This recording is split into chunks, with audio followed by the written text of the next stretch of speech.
Un vector de posición está representado, como vemos acá, por una letra mayúscula, pero encima de la letra mayúscula colocamos una flechita, una saeta. Esto me hace entender que esta es un vector. Se llama vector de posición porque, como vemos acá, está dirigido, dice, su punto inicial está en el origen, es decir, su punto inicial siempre va a ser en el origen para un vector de posición y su punto terminal va a estar en un punto que está representado por las coordenadas que me dicta el vector. Por ejemplo, me dice que grafiquemos el vector A 2,4,3. No olvidemos que el vector siempre debe llevar encima una flechita y eso va a indicar que es un vector. Si no lleva la flechita, indica que es un punto. Entonces, primero vamos a ubicar, no olvidemos que lo primero que hacemos es el recorrido de este valor que tenemos acá, este 2, es el recorrido que hacemos del origen sobre X, si es positivo o es negativo. Entonces, en este caso, como las coordenadas son positivas, entonces estoy ubicándome 2 unidades sobre X. Después, 4 unidades, como es positivo, 4 unidades a la derecha. Recuerden que este es el movimiento diagonal, este es el movimiento derecho y este es el movimiento vertical que sube o baja. Entonces el diagonal es sobre X, el izquierdo derecho es paralelo a Y y el que sube y baja es paralelo a Z. Entonces veamos, 2 unidades, esas 2 unidades van a llegar hasta aquí y a partir de acá voy a medir 4 unidades hacia la derecha, que tengan la misma dirección de la Y, pero que salga desde acá. Entonces, ¿qué es lo que qué era lo más recomendable? Les decía, que con nuestra regla medimos 2 unidades de Y, vamos a medir 2 unidades con la misma longitud de Y, 2. Vemos, aquí tengo un vector. Veamos. Que mida exactamente las mismas 2 unidades de Y. Si nos fijamos acá y nosotros lo movemos, él está las 2 unidades de Y. Entonces, esas 2 unidades si es Y mide 4, entonces no es Y, no es 2 unidades, son 4. Entonces, 3, 4. Que mida 4 unidades igual que Y. Entonces, las movemos para acá. Recordemos que el recorrido que hizo diagonal, el recorrido que hace diagonal es 1, 2. Y a partir de aquí van a salir las 4 unidades a la derecha porque Y es positivo. Ahora, recordemos que la coordenada de Z es 3, es decir, 3 unidades igual a 3 unidades con la misma dirección de Z. Entonces, con nuestra regla medimos 3 unidades en la misma dirección de Z hasta donde tenga el 3, ¿verdad? Que sea paralelo a Z. Eso nos ayuda, nuestra regla nos va a ayudar a hacer a tomar esta medida. Aquí eso exactamente cuando coloco esta línea gris, eso es lo que estoy colocando. Mi regla, medir 3 unidades. Luego, esas 3 unidades yo la voy a trasladar a donde me quedó la medida de Y. Acá. Entonces, ¿qué significa esto? Veamos. ¿Qué significa esto?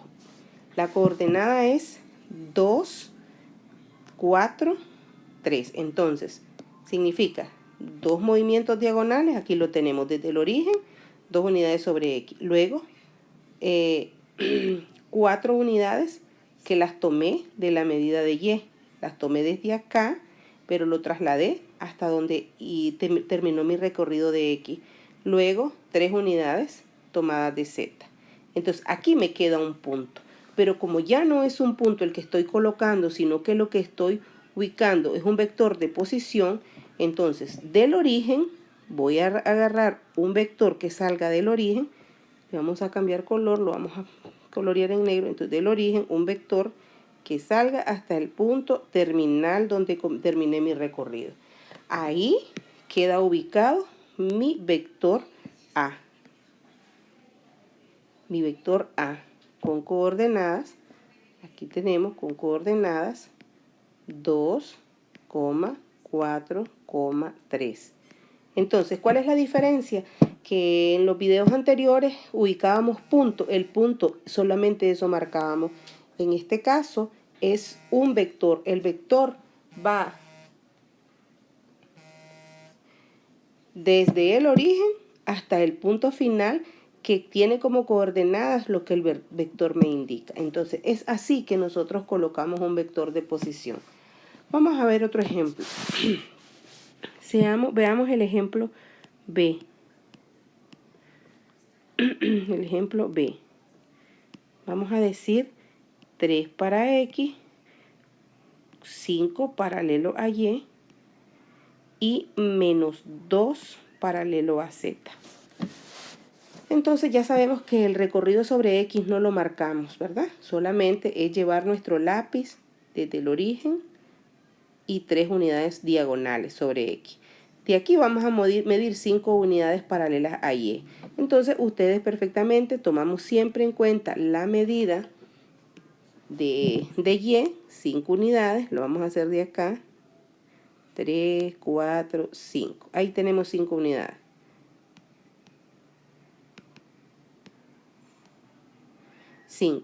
Pero como el primer movimiento es 3, entonces decimos hasta aquí 1, hasta aquí 2, hasta aquí 3. A partir de aquí va a salir la línea de Y, del 3. Del 3. Ahora dice menos 2 para Z. ¿Qué quiere decir? Que en lugar de subir, a partir de este punto, en lugar de subir, mi recorrido va a bajar. ¿Cuántas unidades? 2 de Z. Entonces, no importa que tome como referencia las medidas de Z, eso no importa, y las vamos a tomar. Entonces, tomo 2 unidades de Z.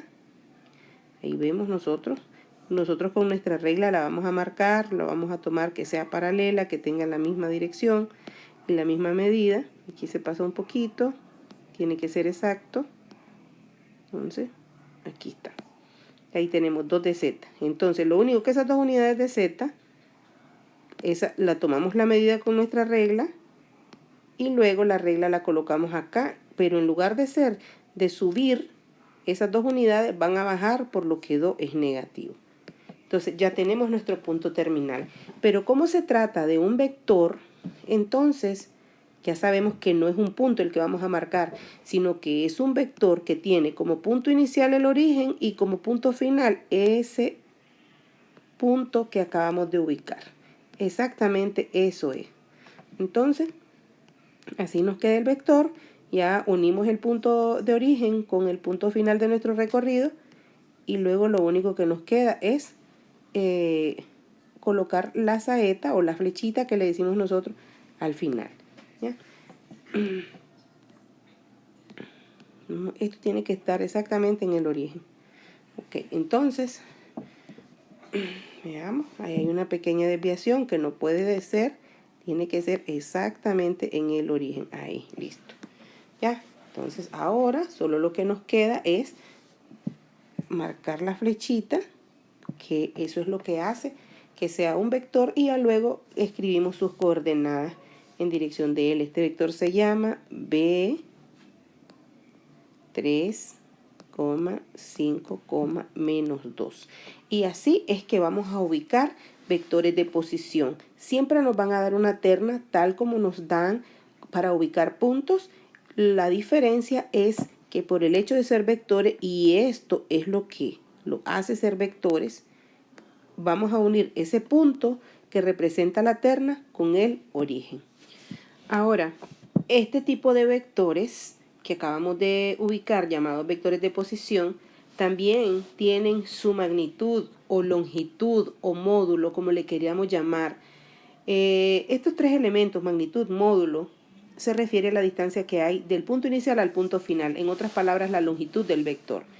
Su longitud se puede calcular de la siguiente manera. Si el vector se llama B, entonces escribimos B entre barras y decimos B, el vector B, y desde que está entre barras no confundamos, esto no quiere decir valor absoluto, quiere decir módulo o magnitud del vector.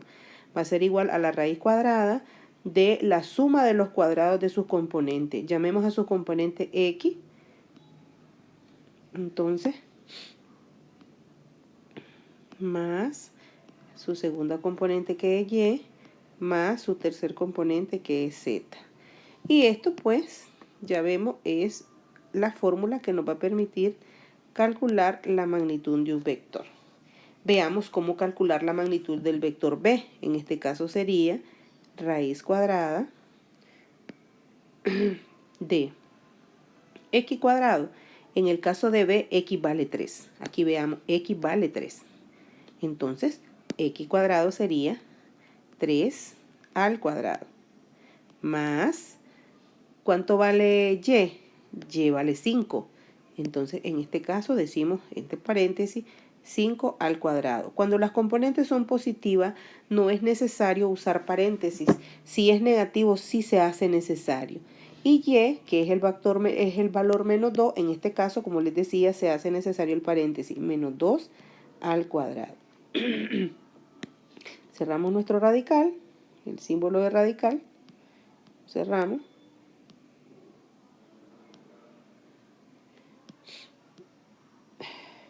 Y efectuamos.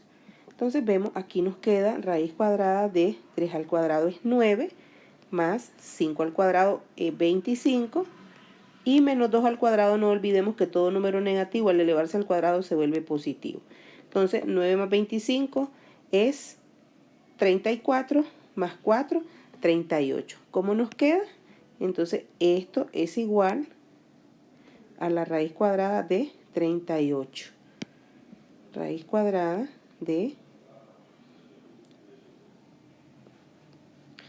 38. Y esto pues puede quedar indicado en un radical, o si realmente nosotros queremos conocer con exactitud la magnitud del módulo, que lógicamente por el hecho de no ser una raíz cuadrada exacta, como que si fuese un 36, sabemos que la raíz cuadrada de 36 es 6, entonces pues nosotros sabemos que esto nos va a dirigir a un decimal, y la raíz cuadrada de 38 es 6.164, que puede quedarse como 6.16 unidades. Esa es la longitud del vector. Entonces, la longitud o magnitud de un vector se calcula, y lo más importante es con esta fórmula, que verbalmente esta fórmula nos dice raíz cuadrada de la suma de los cuadrados de las componentes del vector. Esa es la magnitud de un vector.